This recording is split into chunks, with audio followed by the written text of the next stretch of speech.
क्या आपको पता है दौलत की असली ताकत क्या है? जब दुनिया में ना बैंक थे, ना यूपीआई, ना पेपर मनी, तब लोग किस चीज को सबसे ज्यादा कीमती मानते थे? पता है आपको? सोना और चांदी। हजारों साल पहले जब इंसान छोटे छोटे राज्यों में रहता था, तब पैसे जैसी कोई भी चीज नहीं थी। लोग सामान के बदले सामान लेते थे और इसे कहते थे बेटर सिस्टम। लेकिन समस्या ये थी, अगर किसी के पास गेहूं है और उसे कपड़े चाहिए, तो जरूरी नहीं सामने वाले को गेहूं चाहिए।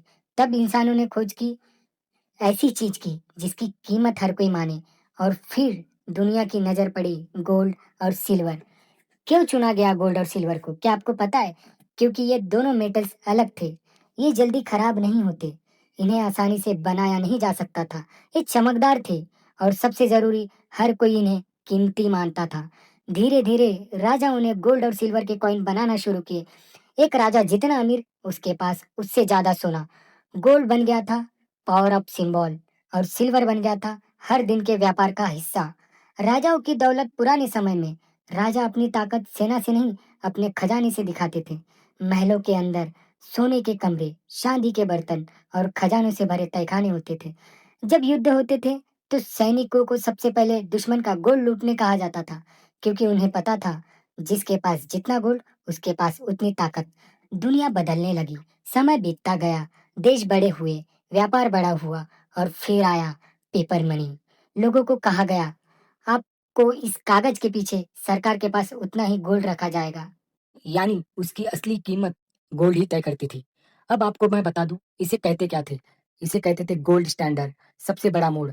लेकिन फिर दुनिया में युद्ध हुए, आर्थिक संकट आए, सरकारों ने ज्यादा पैसे छापना शुरू शुरू किए। धीरे धीरे पेपर मनी का कनेक्शन गोल्ड से टूटने लगा। अब पैसे सरकार के भरोसे पर चलने लगा। लेकिन जब भी दुनिया में डर बढ़ता था, मार्केट क्रैश होता था, इन्फ्लेशन बढ़ती थी, लोग फिर भागते थे गोल्ड और सिल्वर की तरफ। 2000 का फाइनेंशियल क्राइसिस, जब 2000 में दुनिया की इकोनॉमी हिल गई, बड़ी बड़ी बैंक गिर गई, तब लोगों ने स्टॉक बेची लेकिन गोल्ड खरीदना शुरू किए। क्यों? क्योंकि गोल्ड को लोग आज भी सेफ हेवन मानते हैं। एक ऐसी चीज जिसकी वैल्यू समय के साथ खत्म नहीं होती। सिल्वर की असली ताकत क्या आपको पता है? लोग अक्सर गोल्ड की बात करते हैं, लेकिन सिल्वर भी कम पावरफुल नहीं है। सिल्वर की इन्वेस्टमेंट नहीं पता तो आपको मैं बता दूं, एक टेक्नोलॉजी में भी इस्तेमाल होता है। Mobile phone, battery, solar panel, electric vehicle. यानी जैसे जैसे टेक्नोलॉजी बढ़ रही है, सिल्वर की डिमांड भी बढ़ रही है। लेकिन आजकल लोग गोल्ड और सिल्वर कई तरीके से खरीदते हैं। Jewellers, coins, ETF, digital gold, silver bars. लेकिन स्मार्ट इन्वेस्टर जानते हैं गोल्ड जल्दी अमीर बनने के लिए नहीं, बल्कि वेल्थ बचाने के लिए होता है।